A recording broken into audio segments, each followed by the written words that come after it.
Soy la doctora Daniela Silva, especialista en medicina interna y geriatría, experta en nutrición y responsable de la plataforma de telemedicina Dr. Signa. Hoy queremos daros la bienvenida a una nueva conversación con expertos. Como muchos sabéis, este año hemos creado una serie de contenido nuevo enfocado en la prevención y en la mejoría de nuestros hábitos de estilo de vida. Es precisamente por esto que hoy vamos a debatir sobre uno de los temas de más actualidad y de mayor preocupación debido al aumento exponencial en su prevalencia, tanto en España como en el mundo. Hablo de la obesidad y del sobrepeso. La realidad es que en los últimos 40 años hemos visto cómo se ha gestado una pandemia metabólica de dimensiones extraordinarias, tanto por su número como por el impacto que genera a nivel de salud pública. Para que nos hagamos una idea de la gravedad de este problema, vamos a ver algunas cifras. Según datos de 2020, la prevalencia de obesidad en adultos en España era del 16%. En otras palabras, 3 de cada 20 españoles tienen sobrepeso o obesidad. Si miramos los datos en un contexto cronológico y por diferencia de sexos, podemos ver que desde 1987 la obesidad en mujeres ha pasado de un 7,9% a un 15,4% en 2020, mientras que en hombres el incremento ha sido incluso mayor, de un 6,9% a un 16,5%. Por otro lado, según estudios de 2019, un 23% de los niños en edad escolar en España tenía sobrepeso y un 17,3% presentaba obesidad. Esto quiere decir que un 40,6% de la población infantil española tiene un exceso ponderal. Por suerte, en los últimos años hemos avanzado mucho en el estudio y en la investigación de este campo y nos hemos dado cuenta de que la obesidad es una condición mucho más compleja de lo que creíamos. La hipótesis matemática de que simplemente hay que comer menos y hacer más ejercicio parece tener varias inexactitudes. Para hablar de este tema tan importante y complejo, hoy contamos con una invitada muy especial, ya que forma parte de nuestra familia Signa. La doctora Sara Habashne es médico consultora en Signa Internacional, especialista en medicina de familia y comunitaria, además tiene un máster en cuidado del niño sano y es experta en nutrición clínica. Sara, es un placer y un lujo que estés con nosotros el día de hoy hablando de un tema tan importante y de gran impacto a nivel de salud pública. Son muchas las personas que se preguntan en el día a día por qué es tan importante mantener un peso saludable, por qué la obesidad y el sobrepeso pueden representar un riesgo para nuestra salud, y quiero que hablemos de todo lo que tiene que ver con este tema tan importante contigo, así que muchas gracias por acompañarnos el día de hoy. Para empezar, yo creo que vamos a hablar un poquito de cifras. ¿Cómo estamos en España en términos de salud pública? ¿Cómo nos comparamos con otros países de Europa cuando hablamos de sobrepeso y de obesidad? Bueno, en primer lugar, quería darte las gracias por la invitación. Y para mí es un lujo, hablar de todo lo que conlleva un impacto a nivel sanitario en general en la sociedad. La verdad que es un tema muy interesante, y el tema que vamos a tocar hoy, como tú has comentado, es muy interesante. El tema, cada vez sabemos que la obesidad está en aumento y es una pandemia silente, es una de las pandemias que también está afectando a nivel mundial, no solo en España, pero sí que es verdad que recientemente la OMS ha declarado que España está en un lugar bastante afectado a nivel europeo. Es decir, la tendencia al sobrepeso y la obesidad en la población adulta, pero no solo en la adulta, también en la población infantil, tenemos ahí como una asignatura pendiente para mirar, reflexionar y hacer una acción. Que no vamos bien, ¿verdad? No vamos bien.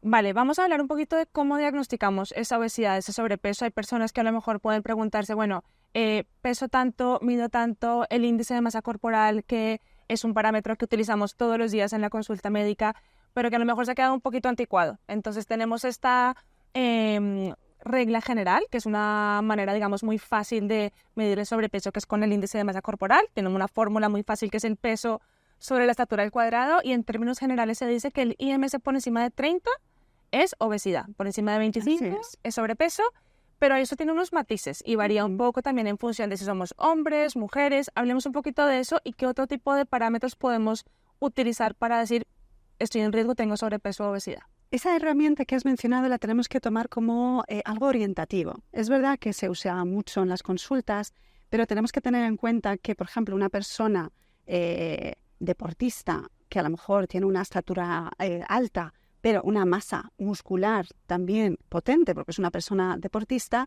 tendrá un índice de masa corporal a lo mejor por encima de 27 o incluso rozando los 30, pero no quiere decir que es una persona obesa. O sea, que tenemos que tener en cuenta que esa medida o esa herramienta, utilizarla como una orientación frente a personas con obesidad o con sobrepeso, pero no es una herramienta para utilizar general, porque tenemos que siempre tener ese valor en mente para saber discernir cuándo realmente tenemos una persona con problemas de peso o obesidad y cuándo no. Claro que no es tienes sobrepeso o obesidad, Sí, imagínate una persona atlética o con masa muscular bastante desarrollada, va a tener ese peso elevado, pero es a expensas del músculo y no la grasa. Y luego hablamos un poquito de la circunferencia abdominal. Esa claramente que es más interesante, porque al final lo que vamos a hacer con la circunferencia abdominal es medir esa circunferencia que tenemos a nivel abdominal. Sabemos que en las mujeres por encima de 102 es un tema a considerar y en los hombres por encima de 88 centímetros. ¿Por qué le damos esa importancia a la circunferencia abdominal? Se plantearán las personas que nos están escuchando, y sobre todo es porque la obesidad visceral o la obesidad abdominal tiene un mayor impacto a nivel riesgo cardiovascular. Todo lo que conlleva troncular o en la zona del abdomen pues va a tener un mayor impacto a nivel cardiovascular, y por eso la circunferencia abdominal va a medir en qué grado estamos, cómo nos encontramos a nivel de obesidad abdominal. Justo. Creo que ha sido justo al revés. Hombres 102, mujeres 88, simplemente para que esa declaración lo has dicho al revés. Pero bueno, la realidad es que lo importante es eso, que esa cantidad de grasa que tenemos en nuestro abdomen, esa grasa, ese tejido adiposo que está alrededor de nuestros órganos, al final es un marcador de nuestra salud metabólica, de cómo tenemos nuestro riesgo cardiovascular. Y además tenemos una entidad importante en medicina que llamamos el síndrome metabólico, que también se ha disparado en incidencia y en prevalencia, y comprende varios ítems, ¿no? Está la resistencia a la insulina, tenemos problemas de colesterol, entonces tenemos una serie de ítems que... Una persona con síndrome metabólico al final es una persona que va a tener esa tendencia a la obesidad, sobre todo lo que he mencionado previamente, la obesidad visceral o abdominal. Y como más mencionado, también son personas que van a tener esa resistencia a la insulina. El por qué también tendrán un riesgo de hipertensión arterial, porque sabemos que los vasos sanguíneos responden hacia pues cualquier bombeo de latido del corazón. Cuando va el torrente sanguíneo, pues esa respuesta vascular también va a ser un carácter importante en esas personas, y la alteración a nivel del colesterol en sangre, que es otro punto a remarcar. Sabemos que la fragilidad del endotelio dentro del vaso es un término muy, muy importante, y esas personas van a tener mayor riesgo de después desarrollar infartos agudos de miocardio o incluso accidentes cerebrovasculares y también diabetes tipo 2. O sea, una resistencia a la insulina indica que esa persona está, digamos, alimentándose de una forma errónea, un estilo de vida no saludable, y por eso el cuerpo al final acaba generando demasiado o exceso de insulina dependiendo de la alimentación que vamos haciendo, y se ha visto que la insulina pues llega un momento que el cuerpo se resiste, no responde igual. ¿Por qué? Porque tenemos una alimentación que está más considerada inflamatoria o una alimentación precaria que no nos va a ayudar. Entonces, continuamente tener ese estilo de vida, porque yo puedo a lo mejor ser una persona joven y no tener ningún problema a nivel metabólico en este momento, pero esa continuidad a largo plazo de un estilo de vida no saludable va a provocar que al final desarrollemos esas enfermedades metabólicas, obesidad, infartos de miocardio, todo lo relacionado con... Y a ver, la verdad es que si vemos las cifras, y como dijimos anteriormente, la obesidad va en aumento, vamos siendo cada vez... vamos reprobando un poco esta asignatura de mantenernos en un peso estable, pero ¿por qué estamos engordando, no? Es lo que nos preguntamos muchas personas, ¿por qué como sociedad, no solamente en España, a nivel mundial estamos engordando? Yo creo que es importante que hablemos también del ambiente obesogénico, ¿no? que nos rodea. Tenemos constantemente ese estímulo pues en el supermercado, en los anuncios, tenemos nuestro mismo entorno social y cultural que nos ofrece siempre alimentos que son hipercalóricos, que son ricos en azúcares, que son ultraprocesados, y que muchas veces además cuando queremos elegir algo diferente no tenemos opción, que a lo mejor no es esa opción más saludable, una fruta, algo que tenga fibra, o puede que la gente nos mire y nos diga, bueno, a ver, qué exagerado, ¿no? Estás a dieta, ¿por qué no quieres comer esto? Que al final se normaliza un poco ese comer comer mal, entre comillas, o comer de forma muy hipercalórica. Entonces eso tiene que ver mucho con el tema por... Fíjate, Daniela, que has mencionado puntos muy interesantes, pero yo voy a tocar un punto que al final los seres humanos somos personas dinámicas. O sea, tenemos que incluir la actividad física también en nuestro día a día. Aparte de la alimentación, que ahora iré a profundizar en ella, pero sí que es verdad que pasamos mucho tiempo sentados. Es decir, el sedentarismo también mata. Sabemos que el tabaco, sabemos que el alcohol, los tóxicos, la alimentación precaria, pero el exceso de sedentarismo diario, esos periodos prolongados de estar sentada, también crea esa tendencia a engordar. Y como bien has dicho, la alimentación, o sea, personas que normalizamos el no comer bien, o sea, hoy en día, lo has comentado, una persona que se quiere cuidar, dedica tiempo para su alimentación, no solo para ella, sino también para su familia o para sus hijos, pues parece como que, vives a dieta, ¿no? Y cuando en realidad lo que tenemos que ayudar es a fomentar, hacer ese cambio de chip, esa educación, que tenemos que comer de una forma saludable, porque al final es pues algo que va a venir a protegerte el resto de tu vida. Es como una inversión. Yo me cuido hoy para estar muy bien el día de mañana. Y es verdad que toda la publicidad, el desconocimiento, la ausencia de tiempo para sentarte, reflexionar qué quiero comer. Tenemos un estilo de vida muy estresante, vamos corriendo de un lado para otro. Parece que el cuadrante diario del día es como todo va encajado como un Tetris. Sí. Pero tenemos que parar y reflexionar en términos de alimentación, no solo para nosotros, sino también para nuestros hijos, para los niños, porque también la prevalencia y todo el porcentaje en obesidad y sobrepeso infantil en España es un punto a considerar. Y es verdad que desde entidades, gobierno y todas las medidas a nivel salud pública necesitan tomar acción en temas de anuncios, marketing y todo lo que conlleva de cómo está estructurada la alimentación hoy en día en un supermercado. Sí. Es verdad que también es más caro la fruta, la verdura, que tomarte a lo mejor un bollo o una magdalena. Entonces, ahí son los puntos que deberían de intervenir para fomentar una alimentación más saludable. O sea que tenemos este sedentarismo extremo que va un poco por trabajos modernos, uso de, trabajos sedentarios, uso de dispositivos electrónicos, que además es muy importante en adolescentes y niños. Tenemos esta nutrición, digamos que a lo mejor no es tan nutritiva, que es hipercalórica, rica en azúcares, como hemos dicho anteriormente. Tenemos también un papel hormonal, que al final puede ser genético. Hay personas que desde su genética tienen esta predisposición a tener aumento de peso, pero eso realmente es un porcentaje muy pequeño de la población. Y luego tenemos muchas otras personas que empiezan a tener hormonas alteradas como consecuencia de este ambiente obesogénico, de la mala nutrición, del sedentarismo. Es decir, llega un punto en el que nuestro cuerpo empieza a cambiar, empieza a tener esa resistencia a la insulina y una serie de cambios hormonales que vamos a hablar un poco de ellos como consecuencia de tan malos hábitos a lo largo de nuestra vida, ¿no? Entonces, ¿qué nos puedes contar un poco sobre este papel de hormonas mediadoras del apetito y por qué cambian en función de lo que comemos y cómo nos movemos? El hambre empieza en el cerebro. Sabemos que ahí está el foco del hambre o la saciedad.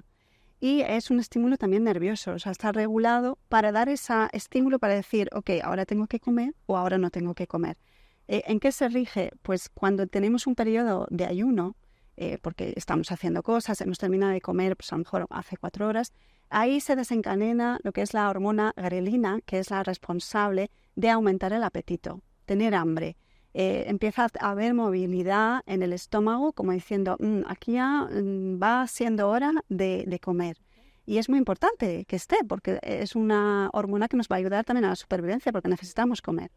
Pero es verdad que después en la contrapartida tenemos la leptina, que es una hormona, lo que va a hacer es autorregular, porque una vez que empezamos a comer, llega el mensaje al cerebro diciendo, ya estamos comiendo. Entonces, esa leptina es muy importante porque va a tener un papel fundamental para activar la saciedad. Es decir, mientras mastico, cuando mastico y tengo que masticar muy bien, hay gente que dice que tenemos que contar por lo menos 15 masticaciones cuando estamos comiendo, porque ese mismo acto de masticar va a mandar una información al cerebro diciendo, ya estás comiendo, o sea que ve activando la saciedad porque realmente no necesitamos grandes cantidades o platos enormes, ¿no? Hay muchos estudios que hablan de levantarte de la mesa habiendo comido el 80% de tu plato, no el 100%, esa sensación de no puedo más. Lleno, me quiero echar la siesta. Y sobre todo que seamos presentes. Existe algo que se llama el mindful eating, que es sé consciente de lo que comes, no tengas distracciones, el tema de la televisión, los móviles, ves a las personas están comiendo con el móvil en la mano y ahí no somos conscientes de lo que estamos comiendo. Entonces eso va a interrumpir ese balance hormonal que tenemos a nivel de la grelina, de la leptina, cuando hay que segregarlas y evidentemente el cerebro pues no le llega la información de que estamos comiendo o qué estamos comiendo y esa hormona no se activa y produce que al final acabemos comiendo más. Entonces es un punto muy importante de ser conscientes cuando estoy comiendo, no tener distracciones, temas de móviles, pantallas. Es verdad que hay que compartir siempre porque la comida es un momento agradable que hay que compartir, vivencias con la familia, con los amigos, pero ser consciente de qué estamos comiendo para tener ese balance siempre hormonal. Y eso que has dicho es súper importante, entender que no necesitamos demasiado para estar bien, para estar nutridos.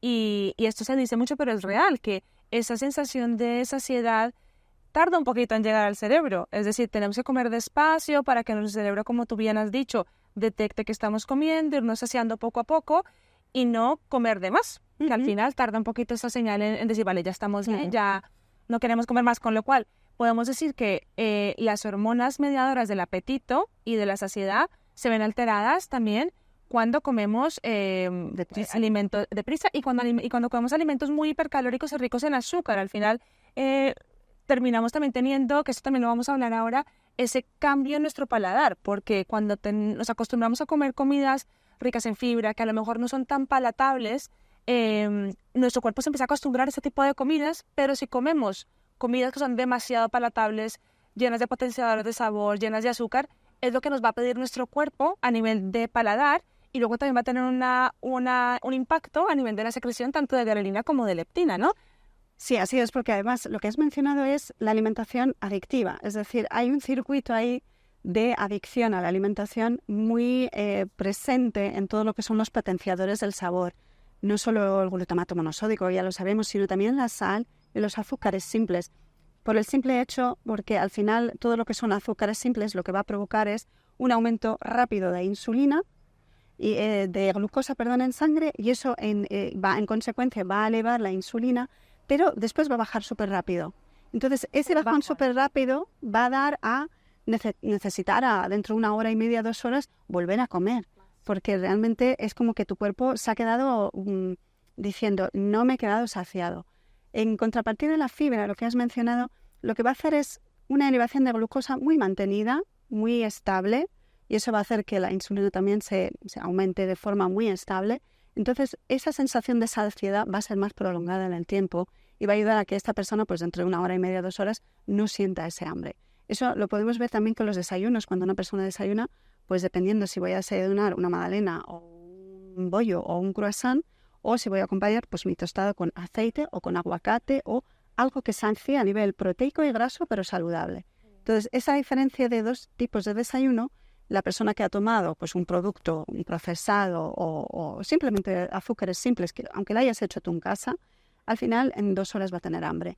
Y esta persona que ha comido, vemos los desayunos incluso nórdicos, que es a base de huevo o frijoles o legumbre. Tú dices, ¿cómo es posible? Pues es muy necesario porque lo que va a hacer es darte esa proteína, esa grasa saludable que te mantenga a lo largo del tiempo y en 4 horas o 5 horas es cuando vuelves a decir, uy, parece que tengo hambre otra vez. Entonces, no solo el cómo comemos deprisa, el ser consciente, la masticación, el comer despacio, el slow food, ¿no? Que ahora está como muy de moda, el slow life, sino también el contenido, porque es muy, muy necesario cómo reacciona el alimento en mi cuerpo y por eso va a responder a tener más hambre pronto o menos hambre. Claro, porque esto es importantísimo, además porque la gente dirá, bueno, ¿qué debo comer? ¿Cuál es una alimentación, digamos, saludable? El papel de los macronutrientes que tú has hablado, que son las proteínas, los lípidos, los carbohidratos.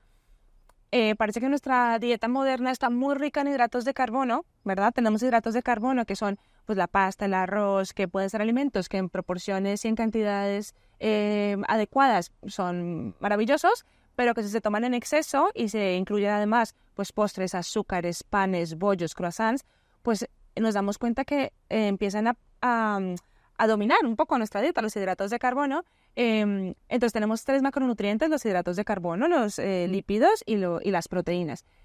¿Por qué nos hacía más el comer proteínas y lípidos?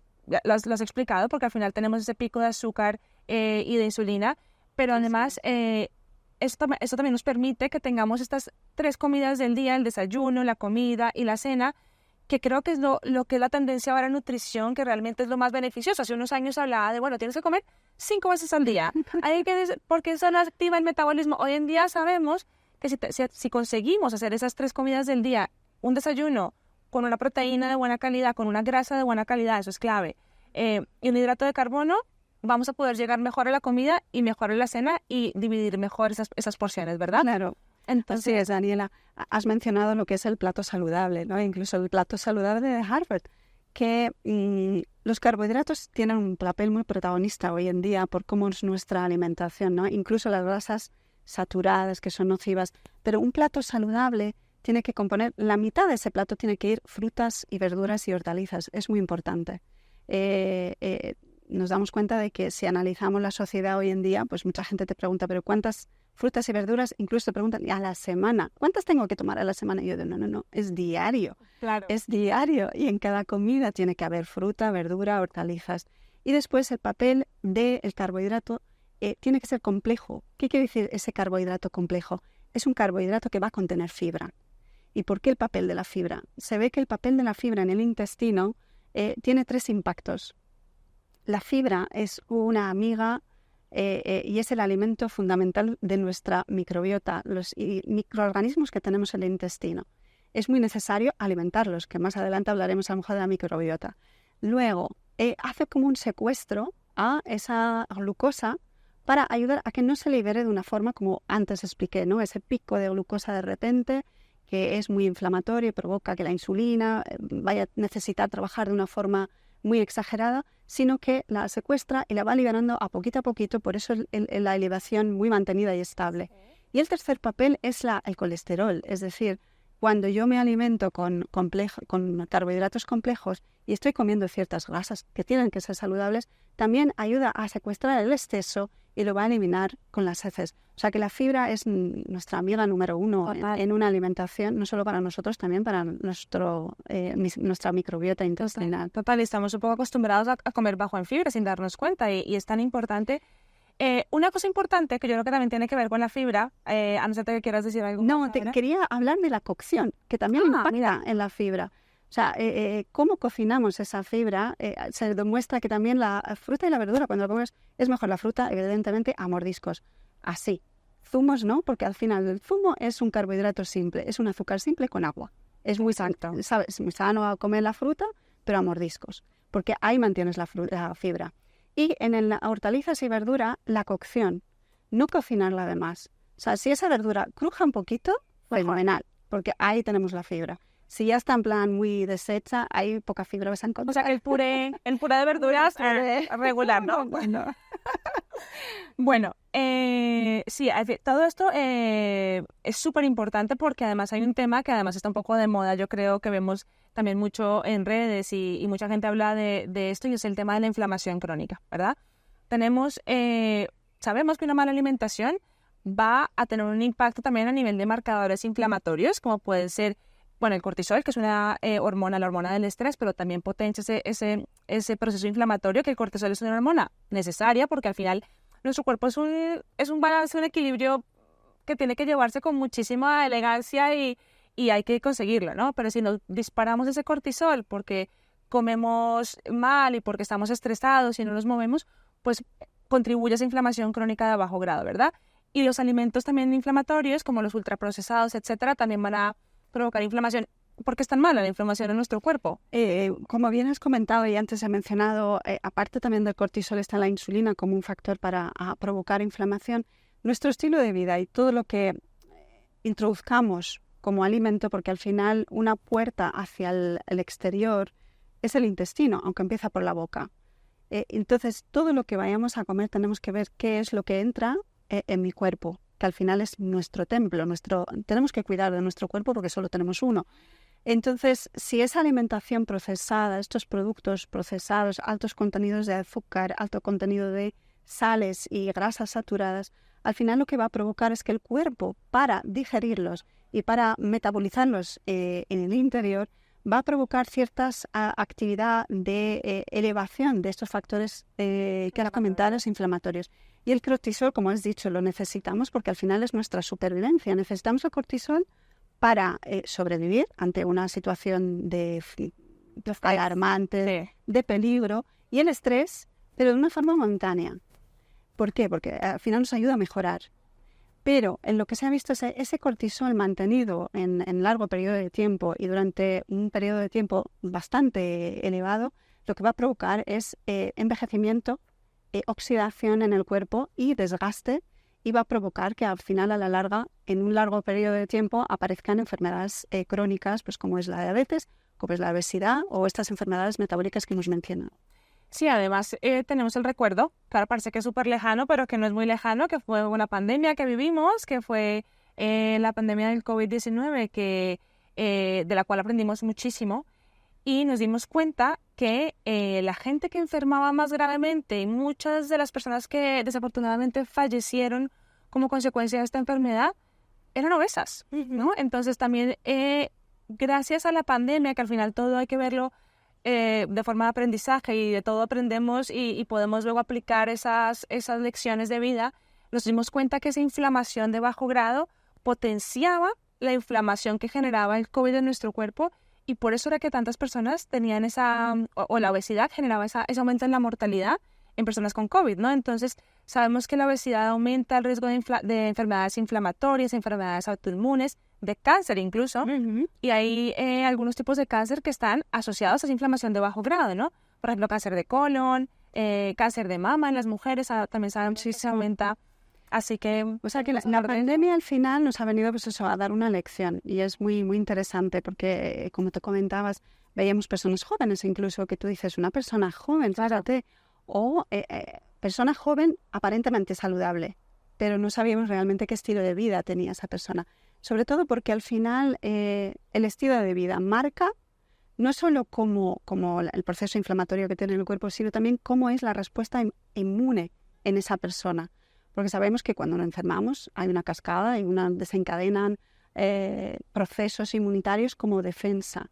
Pero también se ha visto que el estilo de vida precario, alimentación llena de procesados y la obesidad va a generar a que esta respuesta inmunitaria o sea deficitaria y no alcance, o sea exagerada, sea de más, ¿no? Porque había personas que realmente fallecieron no por efectos del mismo COVID en sí o el virus en sí, sino porque su cuerpo había desencadenado unas respuestas erróneas que estaba creando un autodaño a esas personas. O sea que el papel de la alimentación, el estilo de vida, es muy importante, y no solo afecta a cómo está mi cuerpo como enfermedad crónica, sino también va a afectar a mi sistema inmune. Y has mencionado el cáncer y tú dirás, ¿por qué el cáncer? ¿No? Cáncer de colon, cáncer de ovario, incluso de endometrio de ovario.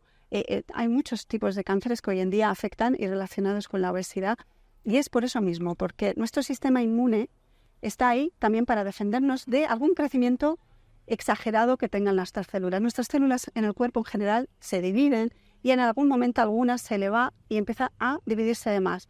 Pues nuestro sistema inmune es el responsable de detectar esas células, agarrarlas y decirlas apoptosis, que llamamos, ¿no? Sí. Que es como el suicidio celular, para que no siga creciendo y se elimine. Claro. Pues si ese sistema inmune no funciona de una forma correcta, por eso que hemos mencionado, estilo de vida, alimentación, al final va a hacer que no detecte esas células y por eso tiene mayor riesgo de producir cáncer en un futuro.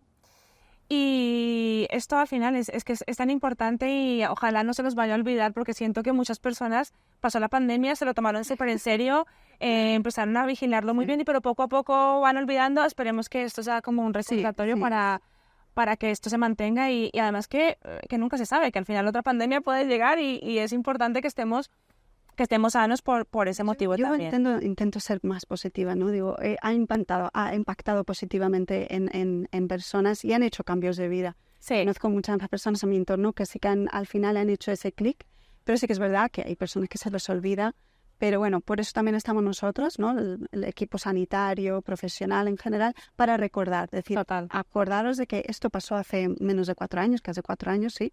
Entonces, siempre estamos ahí como para concienciar, que es muy importante. Total. Bueno, ahora quiero que hablemos de un tema que está también súper de moda y la gente lo lee en todas partes, que es el ayuno, ¿vale? Sí, así es. Entonces, sabemos que ayunar es, pues, no comer. Definición de ayuno, no comer.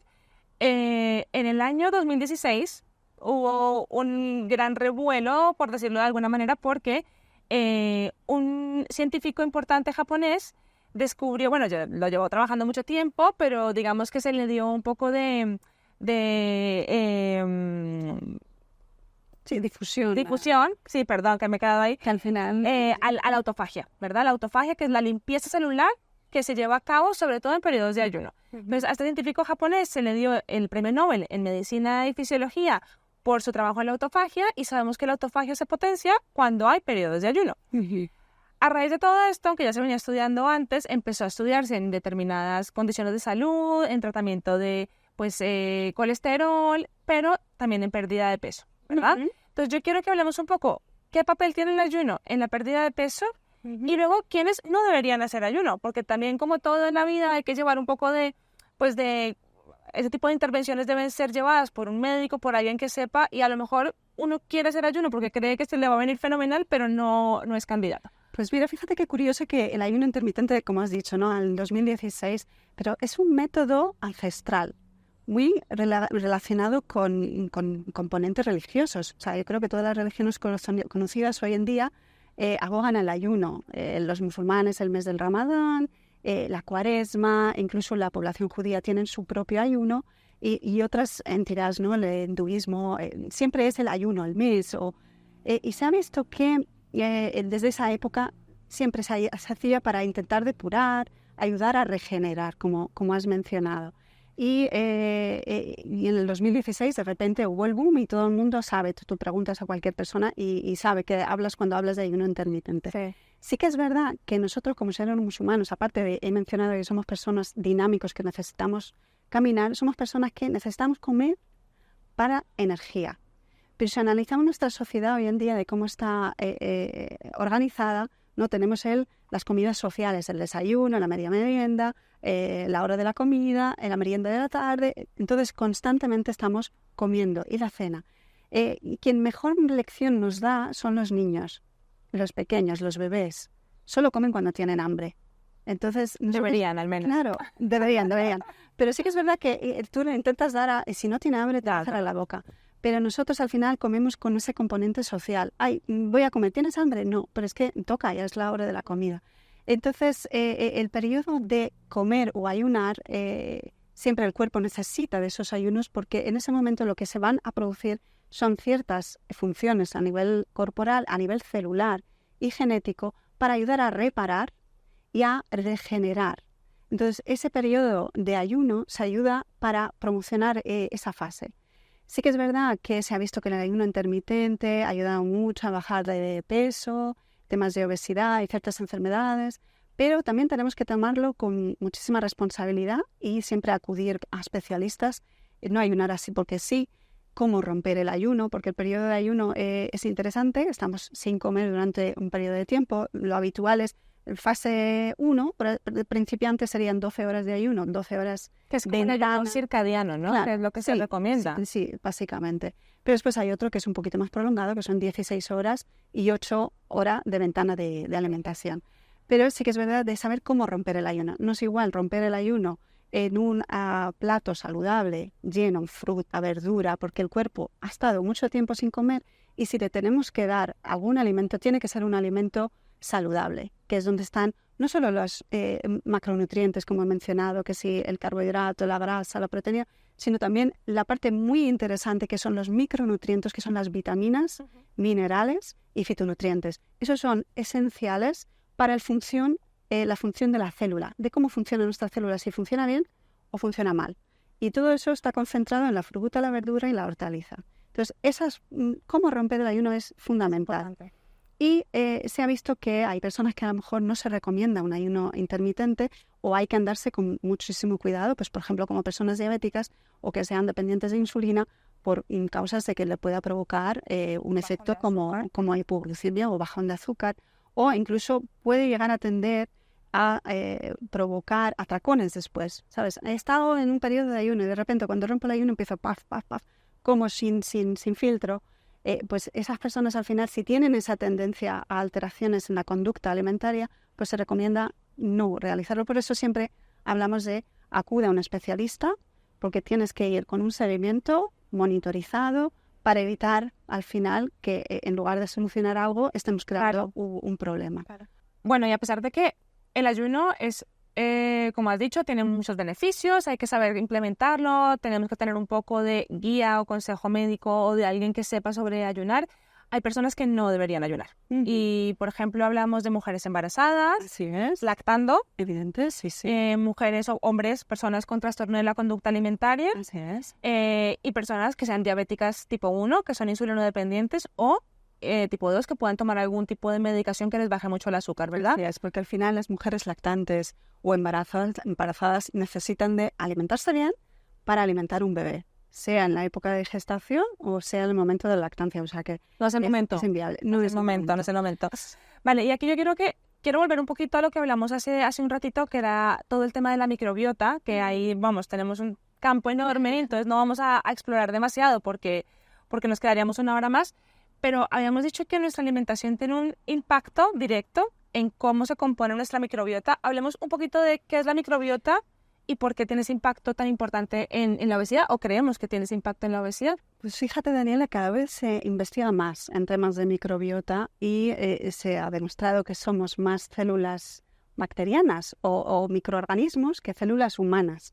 O sea, que imagínate, porque tenemos más microorganismos que células. Eso es. En nuestro cuerpo. O sea, porque tenemos todo lo que es la piel, la boca, todo lo que son los orificios de entrada del cuerpo y en el intestino.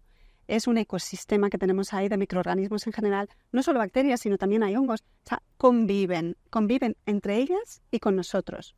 Entonces, hay ahí como una simbiosis que tenemos que seguir respetando. Y esas bacterias o microorganismos en general, como mencioné previamente, se alimentan o su alimento favorito es la fibra. Entonces, dependiendo de cómo yo me alimento, voy o a ayudarlas a alimentarse bien para que ellas digieran y sus desechos serán beneficiosos para mi cuerpo, o si las voy a alimentar mal porque les estoy dando mucha alimentación procesada, no van a fermentar, porque lo que ellas hacen es fermentar, lo que van a hacer es pudrir y van a producir desechos más tóxicos que van a influir en mi cuerpo y van a generar esa tendencia a la inflamación. Entonces, esa es la respuesta. Tenemos que cuidar nuestro microbioma en general, pero por eso mismo, porque al final su alimentación va a impactar en nosotros.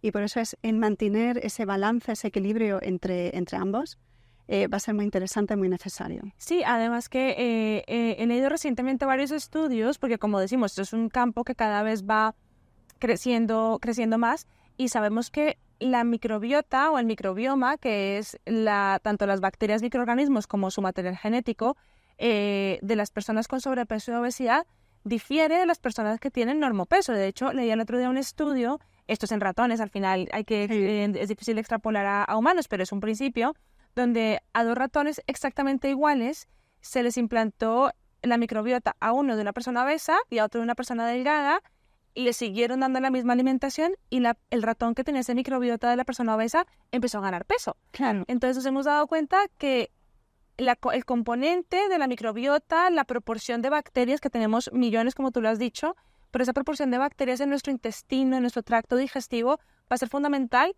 para determinar la manera como nuestro cuerpo metaboliza ese alimento, para asegurarnos que esa barrera mucosa del intestino, que es al final lo que tú dices, lo que nos protege nuestro interior del exterior. Tenemos todo lo que entra en nuestro intestino, al final tiene que entrar de a poquitos en nuestra sangre, y lo que no nos interesa, lo que no nos gusta, pues tiene que ser excretado por las heces, y parte de lo que nos permite tener esa barrera íntegra y saludable es un moco, que es muy importante, y que las bacterias, si no están en condiciones adecuadas, si empiezan a alimentarse las bacterias que no son, digamos, tan buenas, empiezan a crecer en exceso, pueden incluso empezar a comer el moco porque no le estamos dando ese nutriente que necesitan, ¿no?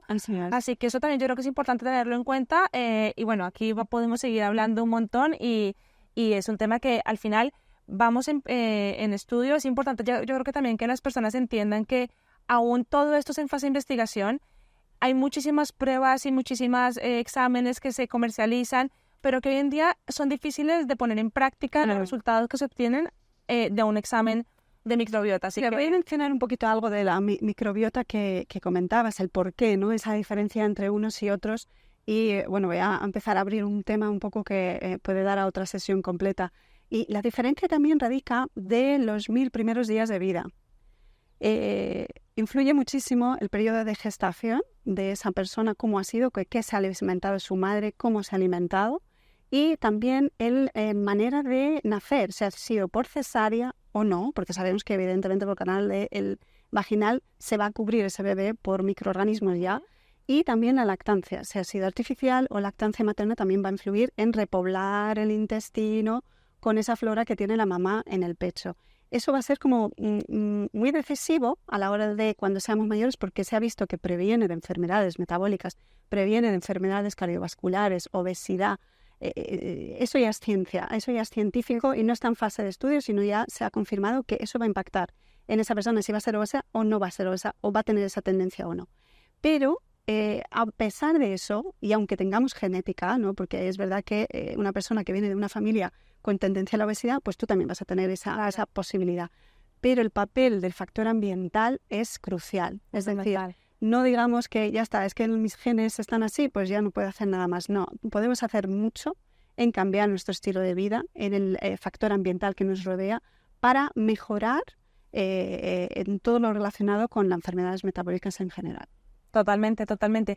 Y antes de irnos a la parte ya de tratamiento, que vamos a hablar de un poquito y guiar a las personas en cuanto a, bueno, yo ya sé que a lo mejor tengo sobrepeso, obesidad o creo que mi metabolismo no es sano, debo acudir a un experto, ahora vamos a hablar de eso, pero antes quiero que hablemos brevemente sobre la diferencia entre hombres y mujeres, que ya haremos una sesión sobre la salud en mujer que la van a ver todos y va a estar súper interesante.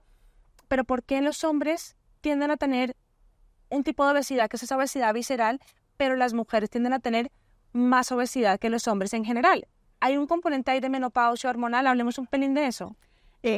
Cuando nacemos somos iguales, ¿no? A nivel físico, hombres y mujeres, pero en edad fértil la mujer nos desarrollamos nuestras hormonas, estrógenos, progestágenos. Sí que es verdad que cambia nuestra forma de cuerpo. La grasa tiende a estar más en la parte de los muslos y no tanto visceral como habíamos comentado, ¿no? Es verdad que el hombre tiene más tendencia a tener esa obesidad más visceral o abdominal. Y la forma de pera que llamábamos tiene menos riesgo cardiovascular. Pero sí que es verdad que en la época de la menopausia volvemos a parecernos como cuando éramos pequeños. Ya no tenemos tantas hormonas femeninas que nos protegían. Entonces la tendencia en ese periodo que es muy delicado, menopausia no quiere decir estar en estado patológico, no es una patología, pero es un proceso de transición. En el cuerpo va a sufrir esos cambios. Entonces ya viene por sí el cambio de la deposición de grasa. Si antiguamente la teníamos más en otros niveles, como es las caderas, pues ahora se va a depositar más en la zona abdominal. Entonces se ve que todo lo relacionado con la obesidad abdominal va a provocar un riesgo cardiovascular. O sea que la mujer sí que es verdad que iguala o incluso tiene mayor riesgo una vez que pasa la menopausia, por eso mismo los infartos agudos de miocardio y sobre todo los accidentes cerebrovasculares. También. Es muy importante concienciar en esa etapa el tema de evitar el sedentarismo, el estilo de vida, que es muy, muy necesario para las mujeres. Esto lo hablaremos en otra sesión, pero yo siempre le digo a mis pacientes, cuando entramos en esa fase de menopausia, no podemos pretender mantenernos sanos e igual que estábamos antes de la menopausia haciendo lo mismo. Es decir, al final, todos estos cambios hormonales de los que tú has hablado, esa disminución del estradiol, ese cambio hormonal tan significativo a nivel metabólico y en todo nuestro sistema, pues nos va a tener a hacer, digamos, tener acciones diferentes, alimentarnos diferente y sobre todo el tema de la actividad física yo creo es importantísimo porque a las mujeres se nos olvida que eso es súper importante para nuestra salud muscular. Total. Vernos el deporte como más masculino, no sé por qué, pero sí que es verdad. Pero sí, las mujeres también tenemos que hacer deporte. qué tipo de deporte también, porque sabemos que a nivel de impacto, saber qué tipo de deporte, cómo impacta en nuestro cuerpo, pero sí, no nos tenemos que olvidar del ejercicio físico diario. El deporte, el fortalecimiento muscular, Claro, ¿verdad? claro, se ha visto que ayuda a bajar de peso incluso más que un cardio constantemente, Sí. porque el impacto del cardio también tiene ese poder oxidativo, entonces ahí necesitamos también reparar, porque tiene mucho, digamos, potencia el envejecimiento celular. Entonces tenemos que saber que al final lo que es el fortalecer el músculo es muy necesario. Es importante también para regular hormonas, etcétera. Vale, entonces, tenemos a alguien que está un poco ya preocupado, nos ha escuchado y ha dicho, tengo que tomar cartas en el asunto. ¿A qué médico acudo? ¿A dónde voy? Sobre todo los especialistas encargados en temas de obesidad o sobrepeso son los endocrinos. ¿Endocrinos? Muy especializados en temas de seguimiento, monitorización de todo lo relacionado con el peso. Y siempre hay un equipo multidisciplinar alrededor del endocrino. De hecho, hay una sección que se llama la nutrición, un nutricionista que siempre está con el equipo de endocrinos y los psicólogos también, porque sabemos que el hambre es emocional. O sea, todo lo relacionado con la obesidad o el sobrepeso o el estilo de vida precario tiene que ir también con ese apoyo psicológico que nos ayuda a identificar el por qué me apoyo en los productos procesados o en el azúcar, ¿no? Estoy estresada, pues me voy a por un bollo, un tal.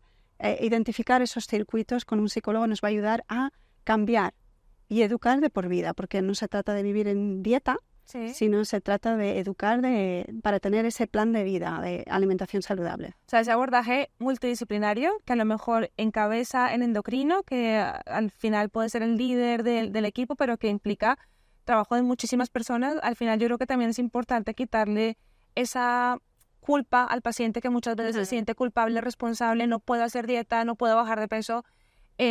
Quitar un poco esa culpa y esa responsabilidad en el individuo y transmitírselo a su especialista, a su médico. Mira, tengo este problema, necesito ayuda. Tenemos una cantidad de herramientas hoy en día, desde medicamentos para controlar el apetito, que eso es un poco, también sale un poco del tema de la charla, porque es algo que tenemos que hablar de forma muy individualizada, pero tenemos pues fármacos, tenemos incluso posibilidades de cirugía bariátrica para personas con obesidad ya grado 3, todo el abordaje nutricional, todo el estudio de hormonas, porque al final también no solamente es las hormonas de las que hemos hablado, pero también hay que tener en cuenta pues cómo tenemos nuestra tiroides, que no haya ninguna patología asociada y que nos esté, digamos, dificultando la pérdida de peso, con lo cual yo creo que eso es un mensaje súper importante para que las personas no se sientan culpables y siempre entiendan que pueden buscar ayuda y que al final la fisiopatología, el proceso de este desarrollo de obesidad y sobrepeso muchas veces está fuera del control individual y requiere de... Sí, por eso al final el endocrino es el que va a encabezar este seguimiento. Y después, lo que has comentado, ¿no? Hay personas que al final, por mucho que hagan, que lo intentan, si no bajamos de peso o no llegamos a la cifra que realmente queremos, al final, digamos, el riesgo de sufrir alguna patología es importante. Por eso se deriva a cirugía para que se realicen las cirugías bariátricas. Cada caso es un mundo. Sí. Y sobre todo el seguimiento también. Yo creo que ahí también es... De por vida, yo creo. Bueno, de por vida, pero sí que es verdad que es una... Después de, por ejemplo, las personas que tienen esas cirugías necesitan seguir teniendo ese seguimiento, porque es un acompañamiento de largo duración. Pues Sara, muchísimas gracias por estar aquí. Así, Daniela, ha sido un placer. Espero que todo esto quede para que las personas puedan hacer cambios. Espero que os hayamos dado muchas herramientas y muchos consejos para que podáis mejorar vuestra salud y la de vuestras familias. Y hasta una próxima oportunidad. Muchas gracias, Daniela. Ha sido un placer.